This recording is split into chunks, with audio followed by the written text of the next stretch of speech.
पत्रकार बंधूंचं या ठिकाणी मी शिवसेना उद्धव बाळासाहेब ठाकरे या पक्षातर्फे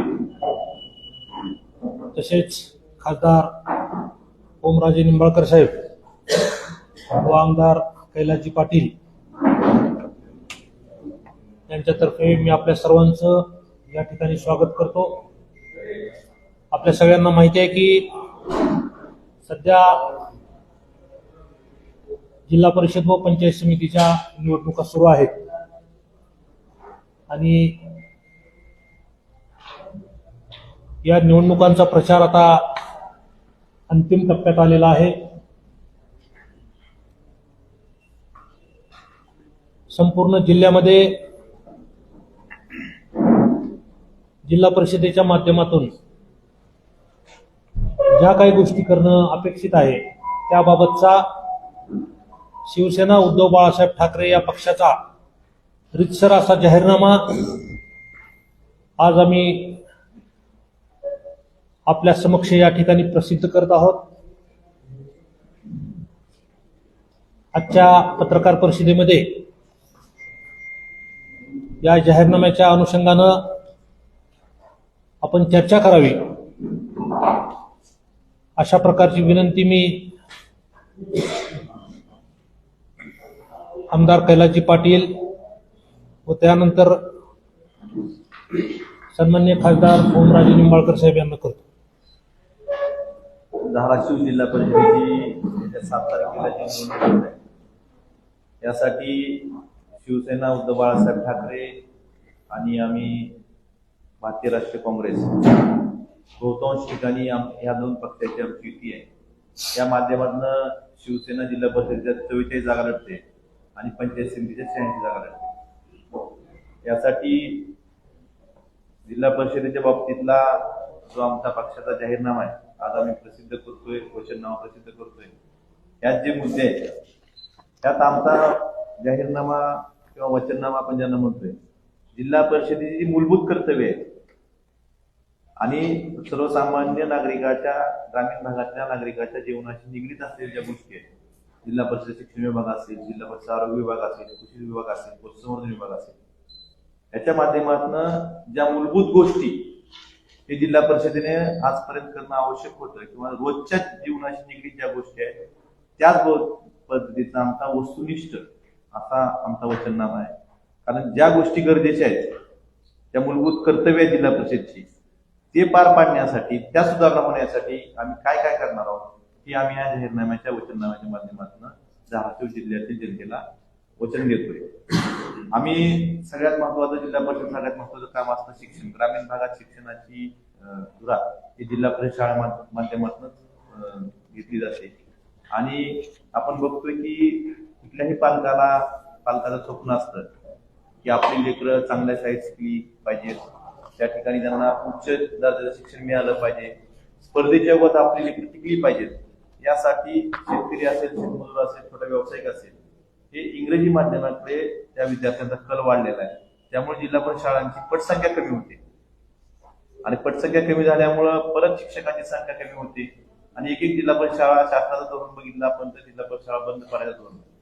मग ह्यासाठी आणि दुसऱ्या बाजूला सर्वसामान्य शेतकरी, शेतमजूर, व्यावसायिकाला आपली मुलं जर इंग्रजी माध्यमात शाळेत घालायची म्हणलं तर त्यांची फीस ही सर्वसामान्य माणसाच्या आवाक्याच्या बाहेर येते। त्यामुळे आम्ही सगळ्यात महत्वाचं पहिलं काम जे असणार आहे आमचं की ज्या पद्धतीनं दिल्ली मॉडेल अरविंद केजरीवालांनी शाळेचं केलं होतं त्याच पद्धतीने शाळा जिल्हा परिषद आम्ही विकसित करणार। त्यामुळे कुठल्याही सर्वसामान्य भागात माणसाच्या लेकराला इंग्रजी माध्यमात शाळेत ऍडमिशन घ्यायची गरज भासणार नाही, हे आमचं पहिलं काम असतं। त्याचबरोबरीनं आपल्या जिल्ह्यात आपण बघतोय की 500 पेक्षा जास्त धोकादायक वर्गखोले आहेत। जीव मुठीत घेऊन तिथं विद्यार्थी, शिक्षक हे तिथं शिक्षण द्यायचं काम करणारे विद्यार्थी शिक्षण घेत आहेत। एकही वर्गखोली धोकादायक राहणार नाही किंवा कुठल्याही विद्यार्थ्याला जीव मुठीत घेऊन आपलं शिक्षण घ्यावं लागणार नाही, ही प्राथमिकता आमच्या आहे। मी सुरुवातीला मूलभूत ज्या गोष्टी आहेत, आम्ही मोठ्या गोष्टी करण्यापेक्षा ज्या मूलभूत गोष्टी आहेत, मूलभूत कर्तव्य आहेत, योग्य रीतीने पार पाडली जावी यासाठी आमचा हा वचननामा। परत सगळ्यात महत्वाचं दुसरा जो मुद्दा आहे की आपण बघतो की शेतकऱ्यांसाठी राज्य सरकारची एक योजना आहे स्वर्गीय गोपीनाथ मुंडे शेतकरी अपघात विमा, शेतकरी किंवा शेतकरी कुटुंबातील एखाद्या व्यक्तीचा दुर्दैवी अपघाती मृत्यू झाला तर त्याला या योजनेच्या माध्यमातून मदत मिळू शकते. पण शेतमजुरासाठी राज्य सरकारची कुठलीही योजना नाही. एखाद्या शेतमजुराचा मृत्यू झाला तर त्याला कुठलंही शासनाकडनं मदत मिळू शकत नाही. त्यामुळे आम्ही ठरवलंय, ज्या आपल्या जिल्ह्याचे नेते आणि ज्यांनी शेतकरी शेतमजुरांसाठी आपलं आयुष्य खर्ची घातलं असे भाई उद्धवराव पाटील यांच्या नावाने जिल्हा परिषदेच्या माध्यमातून धाराशिव जिल्हा पहिला असेल जिल्हा की त्या ठिकाणी भाई उद्धवराव पाटील शेतमजूर विमा योजना त्यांचा विमा आम्ही उद्धवरावांच्या नावानं एक योजना काढून त्या ठिकाणी त्यांचा आयुष्य सुरक्षित करण्याचं काम हा संकल्प आम्ही या वचननाम्याच्या माध्यमातून धाराशिव जिल्ह्यातील शेतमजुरांना देतोय. कारण त्या शेतमजुरांचा मृत्यू झाल्यानंतर त्यांना कुठलीच मदत मिळत नाही. अशा वेळेस त्यांच्या पश्चात त्याचे लहान मुलं असतील, त्यांची पत्नी असेल, यांना काहीतरी शाश्वत संरक्षण असावं त्यांच्या जीवाचं. त्यासाठी आम्ही ही योजना करण्याचा संकल्प केलेला आहे. त्याचबरोबरीनं शेतीच्या बाबतीत आपण बघतोय की आपल्या भागातील शेतकरी बारामतीला, संभाजीनगरला, पुण्याला कृषी प्रदर्शन पाहण्यासाठी जातात. आधुनिक तंत्रज्ञानाची ओळख व्हावी यासाठी दरवर्षी आम्ही जिल्हास्तरीय कृषी प्रदर्शन जिल्हा परिषदेच्या वतीनं आयोजित करून शेतकऱ्यांना आधुनिक तंत्रज्ञानाची कशी माहिती होईल हे त्यांच्यापर्यंत पोहोचवण्याचं काम जिल्हा परिषद माध्यमातून करण्यात येईल. आता एआयच्या माध्यमातून आपण बघतोय की बारामती कृषी विज्ञान केंद्र असेल, BSI असेल, त्याच्या माध्यमातून बऱ्याच उत्पन्नात वाढ करणं शेतकऱ्यांच्या आणि उत्पादन खर्च कमी करणं, या एआयचा वापर जास्तीत जास्त वाढवण्यासाठी हे सुद्धा जिल्हा परिषद कृषी विभाग काम करेल हे आम्ही या वचननाम्यातून सांगतोय. महिलांच्या बाबतीत बचत गटांची संख्या खूप मोठ्या प्रमाणावर आहे, पण त्यांना सध्या बँका कर्ज 2 लाख 3 लाखापर्यंत, जास्तीत 5 लाखापर्यंत देतात. पण त्यांना 20 लाखापर्यंत कर्ज मिळू शकतं आणि त्या महिला बचत गटांना 20 लाखापर्यंत कर्ज मिळवून देऊ. त्या ठिकाणी आम्ही त्यांनी जो माल उत्पादित केलेला आहे त्याला योग्य अशी बाजारपेठ मिळवून द्यायचं सुद्धा काम आम्ही जिल्हा परिषदेच्या माध्यमातून करणार आहोत. त्याचबरोबरीनं आपल्याकडे आई किंवा वडील मयत झालेले असतील तर त्यांना बालसंगोपन योजना 18 वर्षाखालच्या मुलांना मिळू शकते.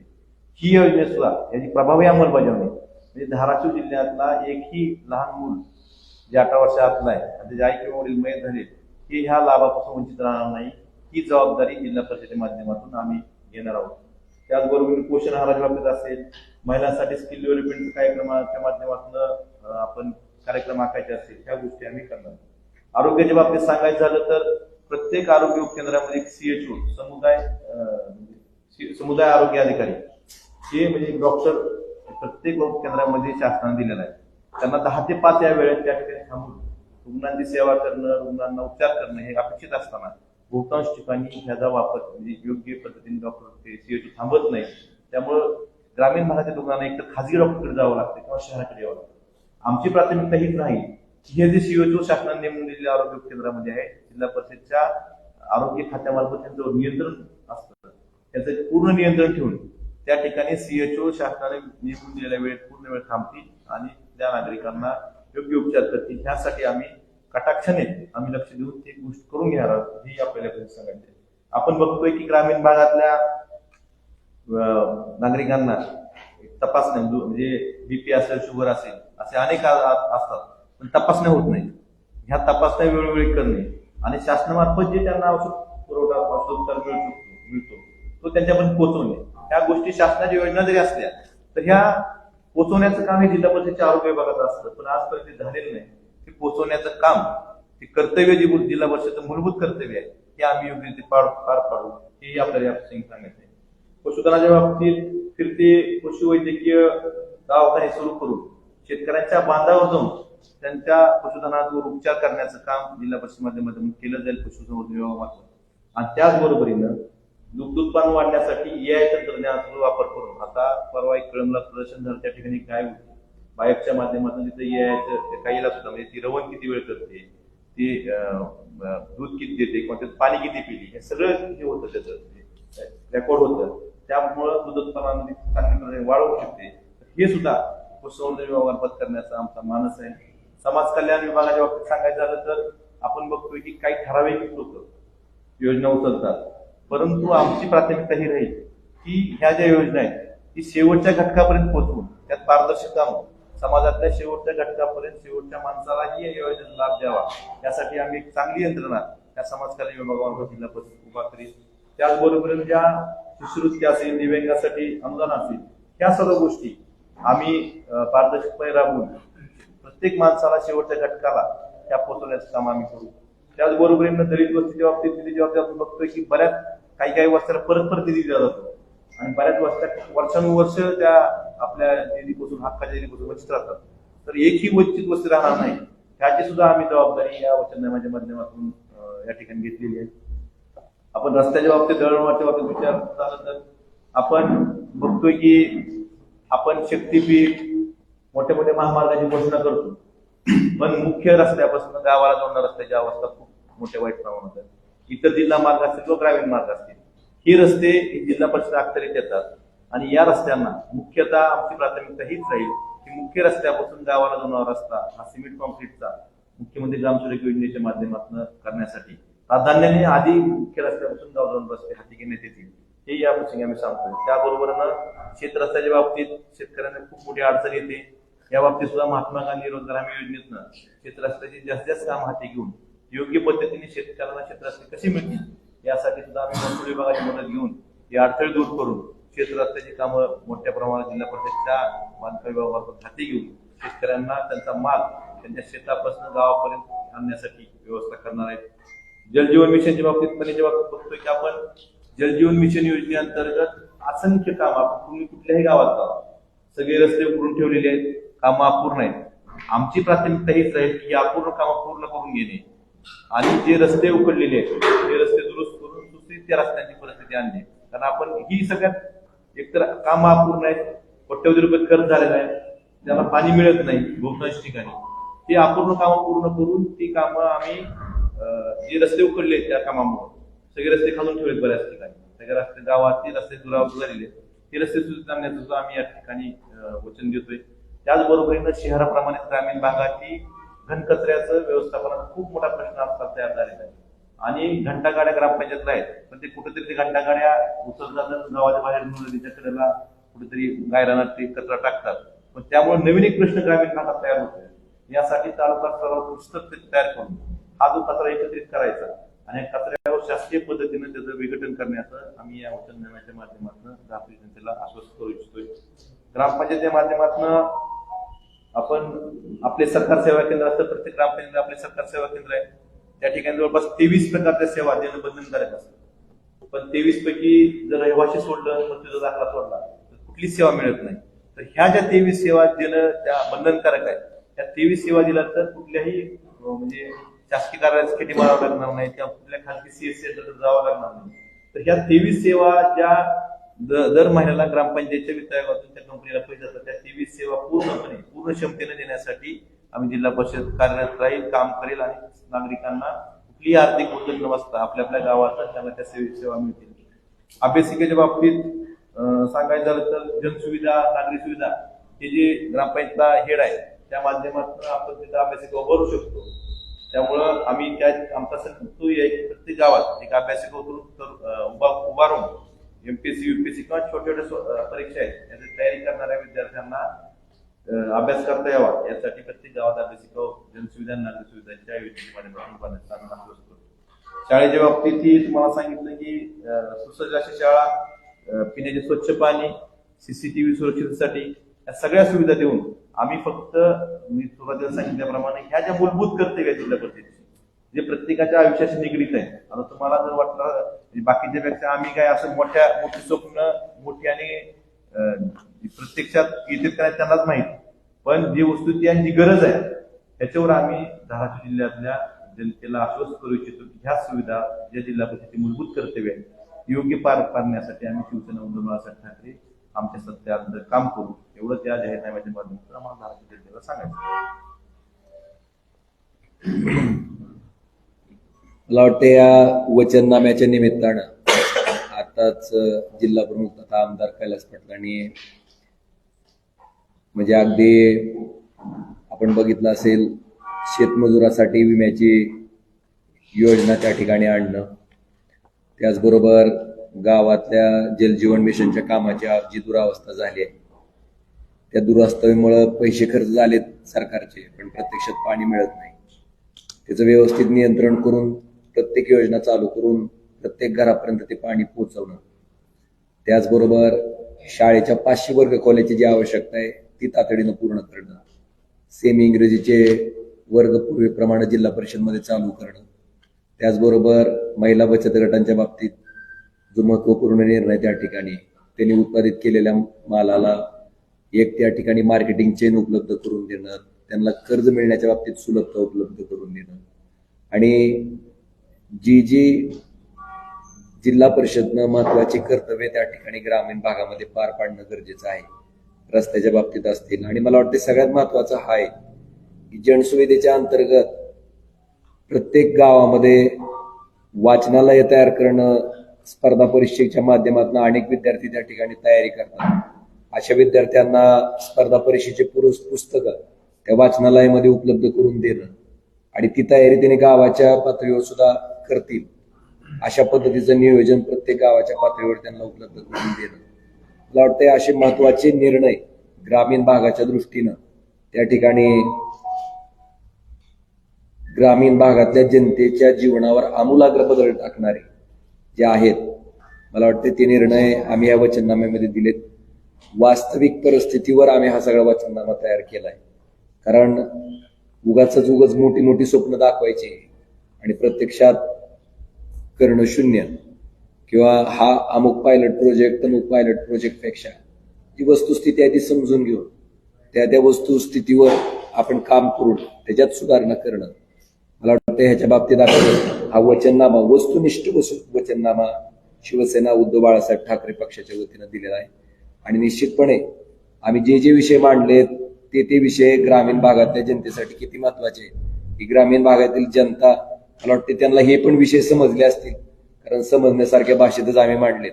आणि ही जी अडचण आहे ही अडचण सुद्धा ग्रामीण भागातल्या प्रत्येक माणसाच्या समोरची अडचण आहे. त्यामुळं ह्या वचननाम्याच्या माध्यमातून अगदी वॉरपुटिंगवर आम्ही त्या ठिकाणी काम करू आणि ग्रामीण भागातल्या जनतेला माहिती आहे की आम्ही आमच्या आयुष्यातला पूर्ण वेळ सर्वसामान्य लोकांच्या अडचणीसाठी, सर्वसामान्य लोकांच्या सुखासाठी, सर्वसामान्य लोकांना ज्या सुविधा त्या ठिकाणी सरकारच्या माध्यमातून मिळणार आहेत त्याच्यासाठी अगदी पूर्ण वेळ आम्ही त्या ठिकाणी शिवसेना उद्धव बाळासाहेब ठाकरेचे सर्व लोकप्रतिनिधी आणि पदाधिकारी देतोय. त्याच अनुषंगानं माझं धाराशिव जिल्ह्यातील जनतेला आव्हान आहे की उद्याच्या 7 तारखेला आपण सगळ्यांनी, कारण बऱ्याच ठिकाणी भारतीय राष्ट्रीय काँग्रेस आणि आमची युती आहे, काही ठिकाणी मैत्रीपूर्ण लढती पण आहेत, पण जिथं जिथं ज्या जिल्हा परिषदच्या मतदारसंघामध्ये युती शक्य आहे त्या प्रत्येक मतदारसंघामध्ये आम्ही युती केलेली आहे आणि तिथं आम्ही काही ठिकाणी एकत्रितपणे, काही ठिकाणी मैत्रीपूर्ण लढतीत आम्ही ही निवडणूक लढवतोय. तर माझी आपल्या माध्यमातून विनंती आहे की धाराशिव जिल्ह्यातील जनतेनं त्या ठिकाणी आमच्या जिथं युती आहे तिथल्या युतीतल्या उमेदवारांना आणि जिथं शिवसेना उद्धव बाळासाहेब ठाकरे पक्षाचे उमेदवार निवडणूक लढवतात तिथं शिवसेना उद्धव बाळासाहेब ठाकरे पक्षाच्या उमेदवाराला प्रचंड बहुमताने विजयी करावं आणि नेमकी जिल्हा परिषद आम्हाला कशासाठी हवी आहे ह्याच्याबाबतचं विवेचन आम्ही ह्या वचननाम्यामध्ये दिलंय. मला वाटतंय ही जिल्हा परिषद आम्हाला आमच्या कुटुंबातली कुठली व्यक्ती निवडणूक लढवत नाही, त्यामुळं आमच्या कुटुंबातल्या व्यक्तीचा हट्ट पूर्ण करण्यासाठी किंवा आमच्या कुटुंबातल्या व्यक्तीला त्या खुर्चीवर बसवण्यासाठी हा वचननामा नसून आमच्या जिल्हा परिषदमध्ये बहुमत आल्याच्या नंतर ग्रामीण भागातली गृहिणी जिला ग्रामीण भागाच्या समस्येची जाण आहे, जी सर्वसाधारण कुटुंबातनं पुढे आले असेल आणि जिला नेतृत्व करायची क्षमता आहे, अशा सर्वसामान्य भगिनी आमची जिल्हा परिषदची अध्यक्ष म्हणून त्या ठिकाणी बसेल आणि सर्वसामान्याच्या भावना जाणून घेऊनच ती तशा पद्धतीनं कार्य करेल. माझ्या कुटुंबातला किंवा कुठल्या आमच्या पदाधिकाऱ्याच्या कुटुंबातला व्यक्ती त्या जिल्हा परिषदच्या अध्यक्षपदावर बसावा अशा पद्धतीची लालसा ना आमच्या कुठल्या लोकप्रतिनिधीची आहे ना आमच्या कुठल्या पदाधिकाऱ्याची आहे. तर लोकांमधनं लोकांचं नेतृत्व तयार व्हावं, कारण पंचायत राज हा अतिशय महत्वाचा घटक आहे. आपण जर बघितलं असेल अगदी स्वर्गीय विलासराव देशमुख साहेबांचंही उदाहरण देता आलं, अगदी कैलासदादांचं सुद्धा देत आहे. कारण ग्रामपंचायत, त्याच्यानंतर जिल्हा परिषद आणि त्याच्यानंतर विधानसभा, मला वाटतं अशा पद्धतीने त्याचं सुद्धा मार्गक्रमण पुढे झालंय. विलासराव देशमुख साहेब सुद्धा बाभळगावचे सरपंच ते महाराष्ट्राच्या मुख्यमंत्र्यापदापर्यंत साहेब सुद्धा पोहोचलेत. त्यामुळे ही जी निवडणूक आहे ती ग्रामीण भागातलं सर्वसामान्य माणसाचं नेतृत्व पुढे आणणारी निवडणूक आहे.